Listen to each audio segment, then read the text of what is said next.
Hello guys, welcome to my YouTube channel Rajasthan exam Pathshala. आज की class में अपन कछुआ जो वंश है उसके 25 क्वेश्चन आंसर कवर करेंगे।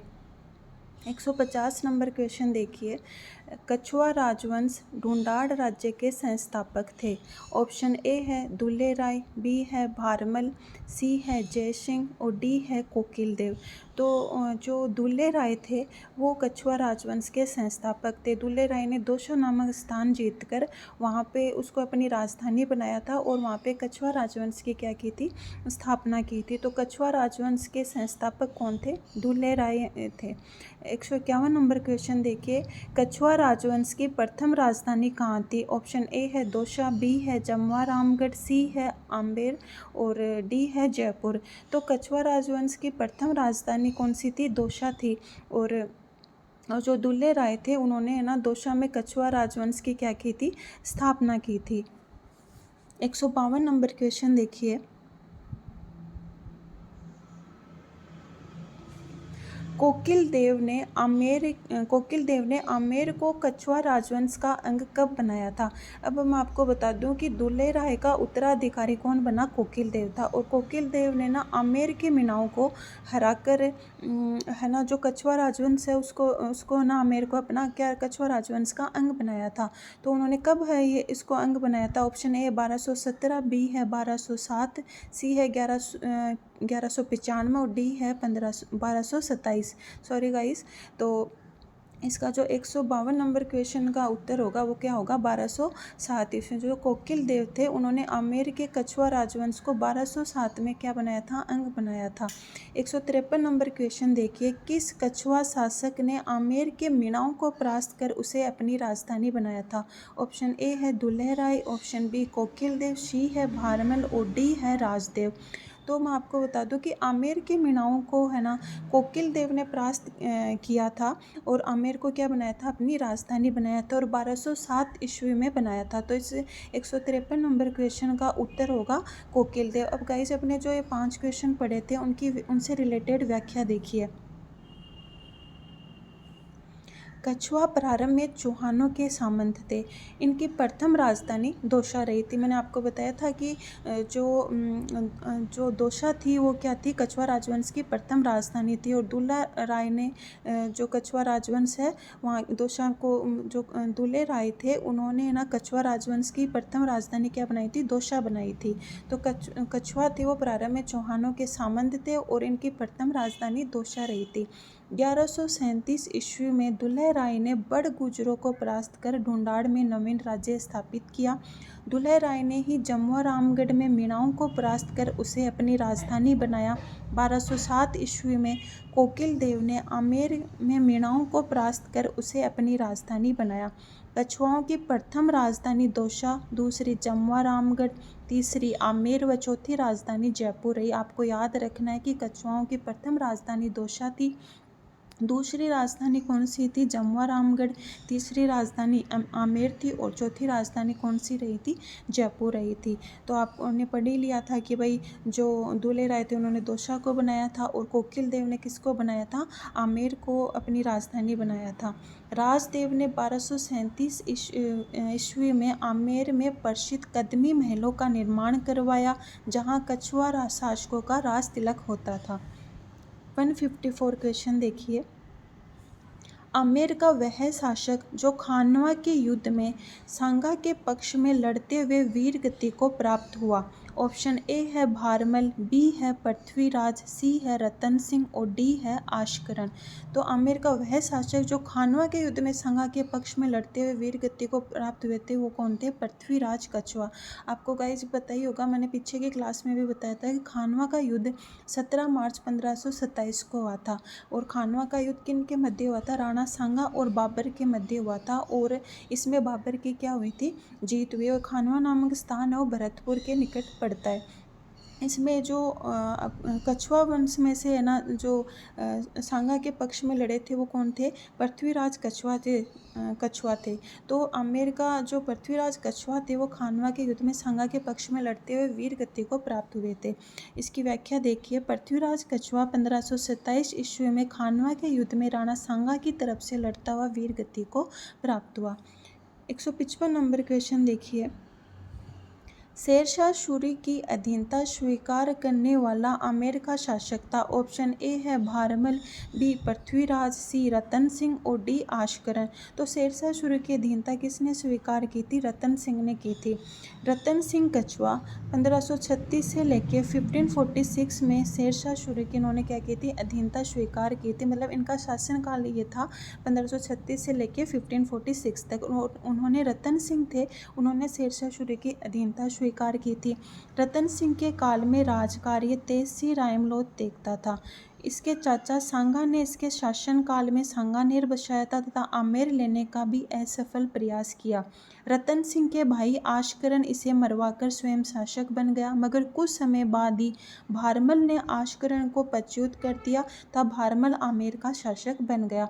ठीक है, तो रतन सिंह के बाद में कुछ समय के लिए आशकरण है वो शासक बने और आशकरण को हराकर भारमल है वो आमेर के अगले शासक बन गए।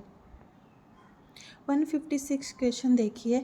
आमेर राजा बिहारी मल की पुत्री का विवाह अकबर के साथ कहाँ हुआ था? ऑप्शन ए है सांगानेर, बी आमेर, सी सांबर और डी चोमो।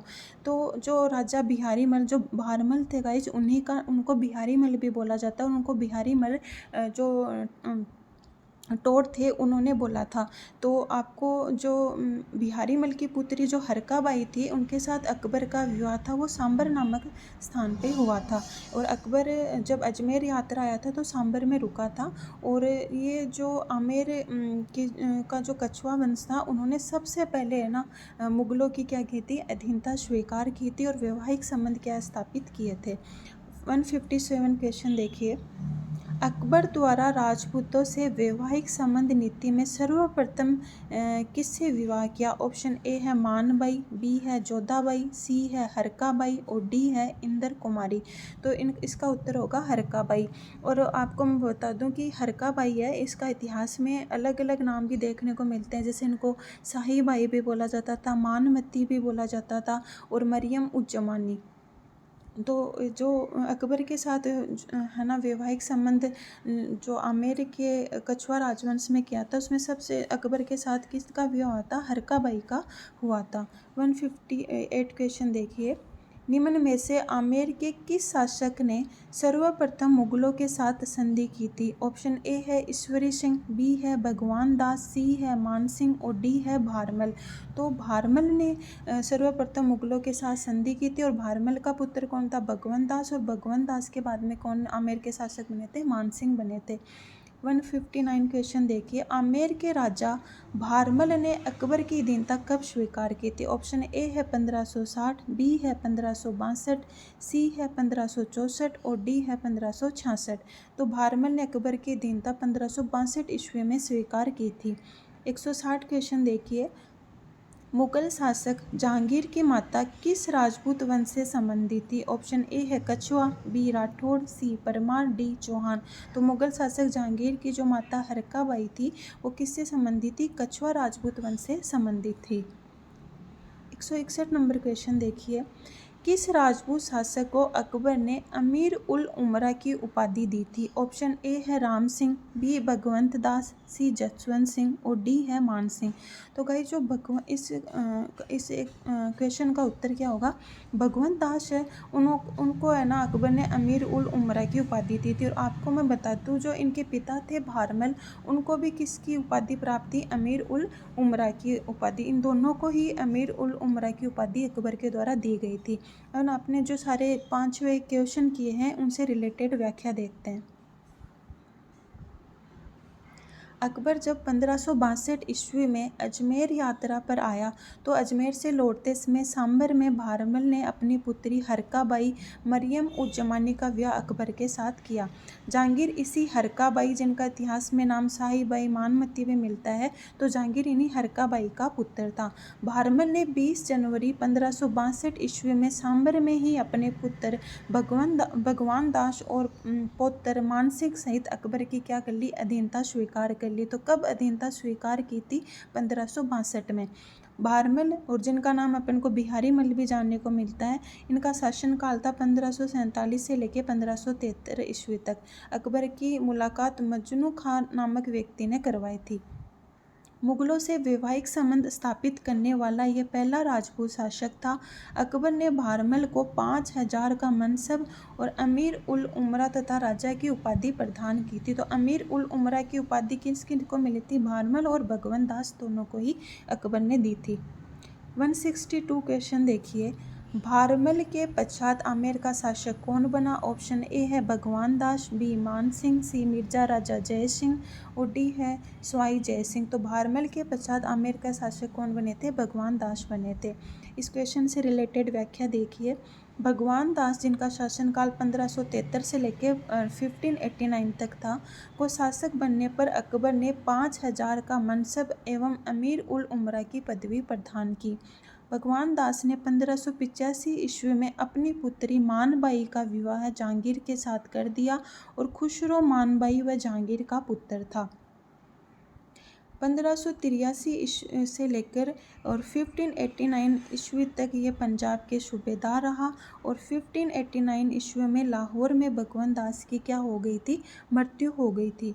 तो आपको याद रखना है कि भगवंत दास थे वो कहाँ कहाँ के सूबेदार रहे थे? तो पंजाब, और आपको पंजाब के सूबेदार रहे थे और लाहौर में भगवंत दास की क्या हो गई थी? मृत्यु हो गई थी। आपको गाइस आगे मानसिंह मैं पढ़ाऊँगी, तो मानसिंह से है ना, जो मानसिंह कहाँ कहाँ के सूबेदार रहे थे, इससे related question answer previous year exam में बहुत ज़्यादा पूछे गए हैं। तो आपको थोड़ा थोड़ा ये व्याख्या है, ये आपको याद रखनी है कि कौन सा राजा कहाँ का सूबेदार रहा था। 163 क्वेश्चन देखिए, प्रथम बार 7 हजारी के मनसब और मिर्जा राजा की उपाधि प्राप्त करने वाला आमेर का शासक था। ऑप्शन ए है भगवान दास, बी है स्वाई जय सिंह, सी मान सिंह और डी है राजा बिशन सिंह। तो प्रथम बार 7 हजारी का मनसब और मिर्जा राजा की उपाधि किसको मिली थी? मान सिंह को मिली थी। भगवान दास के बाद में अगला शासक कौन बना था? मान सिंह बना था। 164 नंबर क्वेश्चन देखिए, मान सिंह ने किस प्रांत की सूबेदारी के दौरान ईसा खां, सुलेमान और केदार राय को नियंत्रित किया था? तो जो मान सिंह जब बंगाल का सूबेदार था ना, उस समय उसने ईसा खां और है ना सुलेमान और केदार खां को क्या किया था? नियंत्रित किया था। तो 164 नंबर क्वेश्चन का उत्तर क्या होगा कि जो मान सिंह थे वो उन्होंने बंगाल की सूबेदारी के दौरान इनको क्या किया था? नियंत्रित किया था। और गाइज मैं आपको बता दूं कि मान सिंह कहाँ कहाँ के सूबेदार कब कब रहे थे। मान सिंह जो बिहार के सूबेदार थे वो 1587 से लेकर 1594 ईस्वी तक रहे थे, और वो बंगाल के सूबेदार 1595 ईस्वी से लेकर 1606 ईस्वी तक रहे थे, और वो काबुल के सूबेदार भी रहे थे। काबुल के सूबेदार वो 1585 और 86 में रहे थे। तो आपको ये याद रखना है कि मान सिंह थे वो किस किस समय कहाँ कहाँ के सूबेदार रहे थे, इससे रिलेटेड प्रश्न पूछे जाते हैं। और मैं आपको ये जितने भी क्वेश्चन करवा रही हूँ ये सारे क्वेश्चन बहुत ज़्यादा इम्पोर्टेंट है और कई प्रीवियस एग्जाम में पूछे भी गए हैं। तो आपको याद रखना है कि जो बिहार के सूबेदार थे वो मान सिंह कब से कब तक रहे थे? 1587 से लेकर 1594 तक रहे थे। बंगाल के जो सूबेदार थे ये 1595 से लेकर 1606 ईस्वी तक रहे थे, और ये काबुल के सूबेदार 1585 और 86 में रहे थे। तो एक तो यहाँ से आपको यह याद रह जाएगा कि मान सिंह है वो कहाँ कहाँ के सूबेदार रहे थे? बिहार, बंगाल और काबुल के सूबेदार रहे थे। 165 जो क्वेश्चन है वो इसी से रिलेटेड है, जो मैंने आपको अभी बताया है कि आमेर के राजा मानसिंह 1587 से लेकर 1594 ईस्वी तक किस प्रांत के सूबेदार थे? ऑप्शन ए है काबुल, बी है बंगाल, सी है बिहार और डी है मालवा। तो 1587 से 1594 तक मानसिंह है वो बिहार के सूबेदार रहे थे। और एक बार मैं आपको फिर से रिवाइज करवा देती हूँ, बंगाल के सूबेदार 95 से लेकर 1606 तक रहे थे, 1595 से लेकर 1606 तक, और काबुल के सूबेदार वो 1585 से लेकर 86 तक रहे थे। 166 नंबर क्वेश्चन देखिए, अकबर द्वारा मान सिंह को निम्नलिखित में से कौन से मुगल प्रांतों का सूबेदार नियुक्त किया गया था? ऑप्शन ए है काबुल, बी बिहार, सी बंगाल और डी गुजरात। तो गाइज आपने अभी पढ़ा है कि जो मान सिंह थे वो बिहार, बंगाल और काबुल तीनों जगहों के क्या रहे थे? सूबेदार रहे थे, लेकिन वो गुजरात के सूबेदार नहीं रहे थे। तो इसका उत्तर हो जाएगा ए 1, 2, 3, मतलब काबुल, बिहार और बंगाल के मान सिंह क्या रहे थे? सूबेदार रहे थे। 167 क्वेश्चन देखिए, मान सिंह को बिहार का सूबेदार किस वर्ष नियुक्त किया गया था। ये मैंने आपको थोड़ी देर पहले ही करवाया था कि बिहार के सूबेदार मान सिंह 1587 से लेकर 1594 ईस्वी तक रहे थे। तो ऑप्शन ए है 1587 ईस्वी, बी है 1588, सी है 1589 और डी है 1585 ईस्वी। तो मान सिंह बिहार के सूबेदार 1587 ईस्वी में नियुक्त किए गए थे।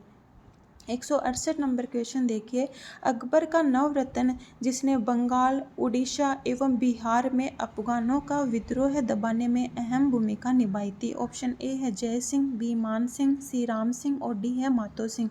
तो बंगाल, उड़ीसा एवं बिहार में अफगानों का विद्रोह दबाने में अहम भूमिका किसने निभाई थी? मान सिंह ने निभाई थी। और गाइस मैं आपको बता दूं कि जो मैंने आपको ये सूबेदार याद करवाए हैं मान सिंह से रिलेटेड, को कहाँ कहाँ के सूबेदार रहे थे, तो आप इनको अच्छे से याद कीजिएगा। 169 क्वेश्चन देखिए, 1585-86 में केवल किस राजपूत शासक को 5000 का मनसब प्राप्त हुआ था? तो आपको पता ही है कि इस समय है ना जो मान सिंह था वो क्या था, सूबेदार था और कहाँ का था, इस समय उन्होंने काबुल के वो सूबेदार रहे थे इस टाइम। तो ऑप्शन ए है राजा भगवंत दास, बी है राजा राय सिंह बीकानेर, सी है राजा मान सिंह और डी है राजा सुरजनहाड़ा। तो 1585-86 में राजा मान सिंह थे और उन राजपूत इनको 5000 का मनसब प्राप्त हुआ था, जो आगे जाकर 7000 भी कर दिया गया था। 170 नंबर क्वेश्चन देखिए, उन दो सरदारों के नाम बताइए जिन्हें अकबर के समय 7000 की मनसबदारी प्रदान की गई थी। ऑप्शन ए है भारमल और भगवंत दास, ऑप्शन बी है मान सिंह और कोका अजीज, सी है उदय सिंह उमेद सिंह और डी है रहीम खान खाना और बैरम खां। तो 7000 की मनसब है ना दारी थी वो भगवान दास मान सिंह और उन एक ये जो कोका अजीज थे, ये जो अकबर थे उनके क्या थे, दत्तक भाई थे। इनको क्या था, 7000 की मनसबदारी प्रदान की गई थी अकबर के द्वारा। 171 नंबर क्वेश्चन देखिए, किस सन में अकबर ने मान सिंह को 7000 जात व 6000 सवार का मनसब प्रदान किया था? ऑप्शन ए है 1599, बी है 1601, सी है 1603 और डी है 1605। तो 1605 ईस्वी में अकबर ने मान सिंह को 7000 जात व 6000 का मनसब प्रदान किया था। 172 नंबर क्वेश्चन देखिए, निम्नलिखित में किस राजपूत मनसबदार को अकबर ने फरचंद की उपाधि प्रदान की थी? ऑप्शन ए भगवान सिंह, बी है भूर सिंह, सी है माल सिंह और डी है मान सिंह।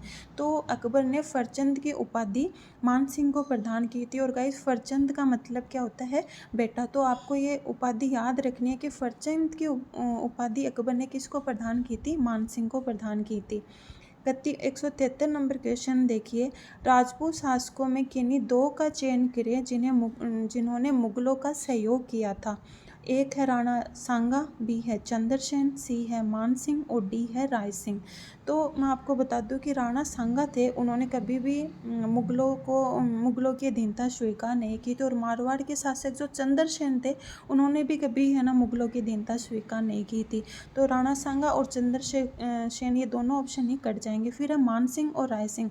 हाँ तो गाइज मान सिंह ने भी मुगलों का सहयोग दिया था, जो आपने अभी पढ़ा है। और जो राय सिंह थे बीकानेर के, उन्होंने भी मुगलों का सहयोग दिया था। तो इसका उत्तर हो जाएगा मान सिंह और राय सिंह, 3 और 4। तो ऑप्शन नंबर ए उसका उत्तर हो जाएगा, मान सिंह और राय सिंह। इससे रिलेटेड व्याख्या देखिए,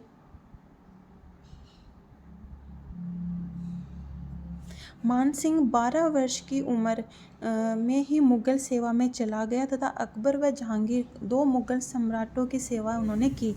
मान सिंह अकबर के नवरत्नों में सम्मिलित था। अकबर ने उसे फरचंद तथा मिर्जा राजा की उपाधि व 7000 का मनसब दिया। मान सिंह ने अकबर के रणथंभौर अभियान में, जो कब हुआ था, 1569 ईस्वी में होता, सुरजनहाड़ा को अकबर की अधीनता स्वीकार करने हेतु सहमत किया था। 1573 ईस्वी में मानसिंह महाराणा प्रताप के पास संधि का दूसरा प्रस्ताव लेकर गया। मानसिंह ने ही 1576 में हल्दी घाटी युद्ध में मुगल सेना का क्या किया था, नेतृत्व किया था। मानसिंह काबुल, बंगाल और बिहार के सूबेदार था। इसने बिहार का सूबेदार रहते हुए 1592 में उड़ीसा जीतकर पहली बार उसे मुगल साम्राज्य का क्या बनाया था, अंग बनाया था। 174 नंबर क्वेश्चन देखिए और थोड़ी सी इसकी व्याख्या और देखिए गाइस। और मानसिंह के बारे में, काबुल में रोशनाइयों के विद्रोह का मानसिंह ने क्या दमन किया था। मानसिंह ने बिहार में मानपुरा, रोहतासगढ़ का निर्माण तथा बंगाल में अकबरपुर और राजमहल की स्थापना की थी। तो मानसिंह ने क्या किया, एक तो रोहतासगढ़ का निर्माण किया था, बिहार में अपना शासन चलाने के लिए उन्होंने ना रोहतासगढ़ का निर्माण किया था, उन्होंने मानपुर का निर्माण किया था। 174 नंबर क्वेश्चन देखिए, महाराजा मानसिंह की मृत्यु कहाँ हुई थी। ऑप्शन ए है बंगाल, बी है बिहार, सी है उड़ीसा और डी है महाराष्ट्र। तो मानसिंह की जो मृत्यु है एलिचपुर नामक स्थान जो महाराष्ट्र में पड़ता है, वहाँ पे इनकी मृत्यु हुई थी। 175 और लास्ट, आज का लास्ट क्वेश्चन देखिए, जहांगीर ने बादशाह बनने के बाद किस राजपूत शासक के मनसब में कमी कर दी थी। तो जहांगीर ने बादशाह बनने के बाद किस राजपूत शासक के मनसब में कमी कर दी थी। ऑप्शन ए है भगवंत दास, बी मानसिंह, सी जसवंत सिंह और डी है भारमल। तो जहांगीर ने मानसिंह है उनके मनसब में क्या कर दी थी, कमी कर दी थी। गाइज आज की क्लास में अपन इतने 25 क्वेश्चन ही कवर करेंगे। कल की क्लास में हम आपको आगे के क्वेश्चन आंसर सोल्व करवाऊंगी। अगर गाइज आपको मेरा वीडियो अच्छा लगा हो तो प्लीज़ मेरे चैनल को लाइक, शेयर और सब्सक्राइब करें। Thank you for watching.